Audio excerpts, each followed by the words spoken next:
5 வாரமாக நெகட்டிவ்ல இருந்த Indian stock market 4/8/2020 இன்னைக்கு திங்கட்கிழமை பாசிட்டிவ் க்ளோஸில் இருக்குது. ஹீரோ மோட்டோகார்ப் அரௌண்ட் 5% மேலே நல்லாவே ஜம்ப் ஆயிருக்கு. ஏன் எதனால் இந்த பாசிட்டிவ் நடந்துச்சுங்கிறத டீட்டெயிலாக பார்க்கலாம். வணக்கம், நான் உங்கள் ஃபினிக்ஸ் இந்தியா சதீஷ். இன்னைக்கு மார்னிங் மார்க்கெட் ஸ்டார்ட் ஆனதுலேருந்து க்ளோசிங் வரைக்கும் பாசிட்டிவ் இருந்துச்சு நான் சொல்லணும். பாசிட்டிவ் மூமெண்டம் கண்டினியூ ஆனதுக்கு முக்கியமான காரணம் metals, auto, realty, public sector, banks, மீடியான்னு சொல்லி எல்லாமே 2லேருந்து 2.5% மேலே பாசிட்டிவ் இருந்துச்சு.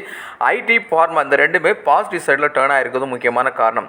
Mid cap index around 1% positive இருந்துச்சு. ஸ்மால் கேப் அரௌண்ட் 0.9% பாசிட்டிவ்ல இருந்துச்சு. சென்செக்ஸ் க்ளோசிங்கில் 418 புள்ளிகள் ஆட் பண்ணியிருக்கு. 81,018 செட்டில் ஆயிருக்கு. நிப்டி 24,722 157 புள்ளிகள் ஆட் பண்ணியிருக்கு. நிப்டி 50ல டாப் கெய்னர் பார்த்தா ஹீரோ ஹோண்டா அரௌண்ட் 5% மேலே பாசிட்டிவ், டாடா ஸ்டீல் 4% மேலே positive, BEL, Adani port, JSW ஸ்டீல்லாம் 2% மேலே பாசிட்டிவ்ல இருந்தாங்க. Top losers power grid, HDFC bank, ONGC, Apollo hospital தான் இருந்தாங்க. அரௌண்ட் 1% நெகட்டிவ் நம்ம பார்க்க முடிஞ்சிச்சு. இன்னைக்கு நம்ம மார்க்கெட் ஏற்கனவே அமெரிக்காவோட 25% டாக்ஸ் டாரிஃப்ல வந்த பிறகும் பாசிட்டிவ் முடிஞ்சிருக்கிறதுக்கு ஆட்டோமொபைலுடைய முக்கியமான பாசிட்டிவ் சைடும் காரணமாக சொல்லலாம். இன்னும் குறிப்பாக சொல்லணும்னா ஹீரோ மோட்டோகார்ப் அரௌண்ட் 5% மேலே பாசிட்டிவ் க்ளோஸ் ஆனதுக்கு முக்கியமான காரணம் Q4 ரிசல்ட். அவங்களுடைய Q4 ரிசல்ட் எக்ஸ்பெக்ட் பண்ணதை விட நல்ல பாசிட்டிவ் சைடில் வந்திருக்கு. அதை விட முக்கியமாக இவி வெஹிக்கிளுக்கு அதிகமான இம்பார்ட்டன்ட் கொடுக்குறதா அவங்க அறிக்கையில் சொல்லியிருக்காங்க. இதெல்லாமே அந்த ஸ்டாக்குக்கு மேலே இன்வெஸ்டர்ஸுக்கு ரொம்ப இன்ட்ரெஸ்ட்டை காமிச்சதான்னு தோணுது. இது எல்லாத்தையும் விட கண்டினியூவாக ஜூலை மாதம் முழுக்கவே எஃப்ஐக்கள் வித்துட்டு இருந்தாங்க இல்லையா, அது இன்னைக்கு இந்த மார்க்கெட் ஏற்றத்தில் பை பண்ணியிருக்கிறதுக்கான வாய்ப்புகளை உருவாக்கும் அப்படின்னு தான் தோணுது. அப்படி இருந்துச்சுன்னா மார்க்கெட்டுக்கு அதுவும் ஒரு பூஸ்டாக இருக்கும். நம்ம இந்தியன் ருப்பியும் டாலருக்கு எதிராக கொஞ்சம் கொஞ்சமாக பாசிட்டிவாக வந்துச்சுன்னா அதுவும் சப்போர்ட் பண்ணுறதுக்கு சான்சஸ் இருக்குது. ஆனால் இன்னைக்கு டாலருக்கு எதிராக இந்தியன் ருப்பி 87.64 வீக்காக தான் க்ளோஸ் ஆயிருக்கு. தங்கம் இன்டர்நேஷனல் மார்க்கெட்டில் திரும்பவும் ஏற்றத்தில் தான் இருக்குது. ஒரு அவுன்ஸுக்கு $3,400 மேலே சஸ்டெயின் ஆகிட்டு இருக்குங்கிறது இதில் குறிப்பிட்டு சொல்ல வேண்டியிருக்கு.